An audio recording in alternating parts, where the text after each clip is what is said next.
Hi girls, this is Whatever After Bad Hair Day. Today we're on chapter 16 called The Tears.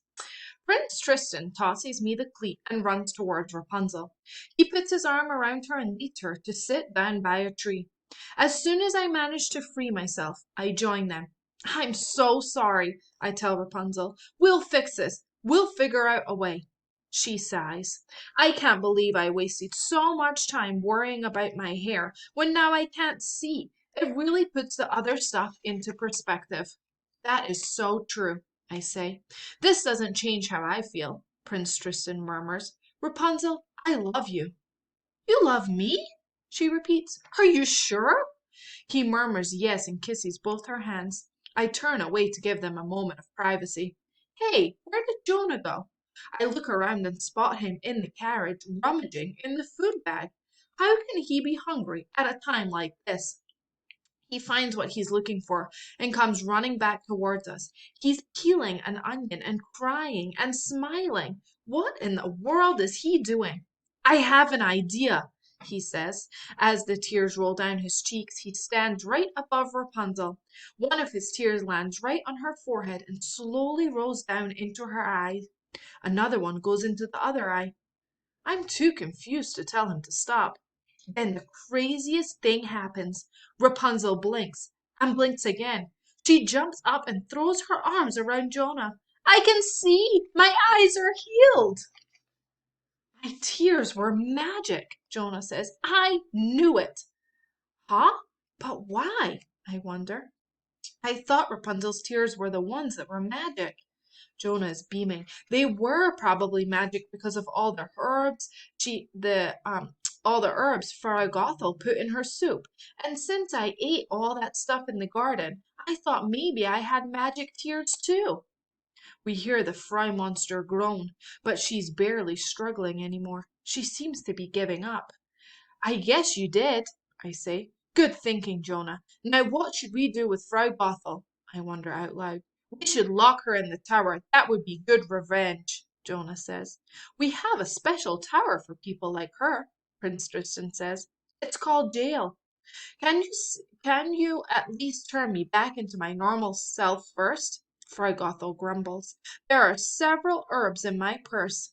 She nods toward her black purse that's now sitting beside a tree. The one I need is purple and looks like a sunflower. She'll definitely be easier to move around as a human, Prince Tristan says. Get me some reversal herbs too, Jonah says. Although, how cool would it be if I went to school blue? Not cool, I inform him. I hurry over to the purse. It's overflowing with stuff, so I empty its contents onto the ground. There are yellow and green seeds and some green plants. I see one that looks like purple sunflowers, but I hesitate. How do we know she's not lying? What if the purple sunflowers turned her into an even more giant Frau monster?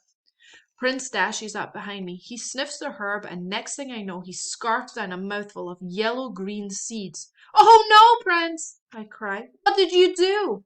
I wait for something horrible to happen, but instead, as I watch, the blue drains from his fur. Almost instantly, he is back to his regular brown color. Way to go, Prince! I cheer relieved. Prince may not be the world's best listener, but he might still be a genius. Also, I'm glad he really likes pumpkin seeds. All things that look like pumpkin seeds. Thanks a lot, dog, Frau says, her tone snide. Too bad you're not one of my pets. I'd know what to do with you. Prince growled in her face. Now that I know for sure that the yellow and green seeds are the reversal ones, I hand some to Jonah and some to Fry Monster. Jonah quickly swallows the seeds and returns to his normal color. The Fry Monster does the same and turns back into a Frau person. Prince Tristan adjusts the spiderweb so that it accommodates Frau's new shape. I'll take her to the castle jail. Wait, I say, realizing something. Jonah and I still need to find a way back to Smithville, and in our last fairy tale, we had to have a fairy create a portal for us. Frau Gothel isn't a fairy, but she can obviously do magical things. Frau Gothel? I asked. Could you make a portal home for us? She snorts. You expect me to help you after everything you did to ruin my life? I dig my shoe into the ground, avoiding her eyes. Is that a no? I think you should reconsider, Prince Tristan tells Frau sternly. I might be willing to give you a lighter sentence if you cooperate. Can I bring one of my animals to jail? She asks. Which one? Prince Tristan asks. She smiles. Nutmeg. The giant spider?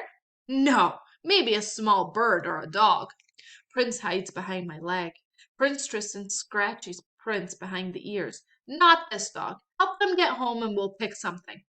Frau swings her weedy ponytail from side to side. What are you looking for exactly? Something shimmery, I say. Usually we knock on it a few times and it takes us home. We used a witch's cauldron once. She licks her lips. My herbs are magical, not me.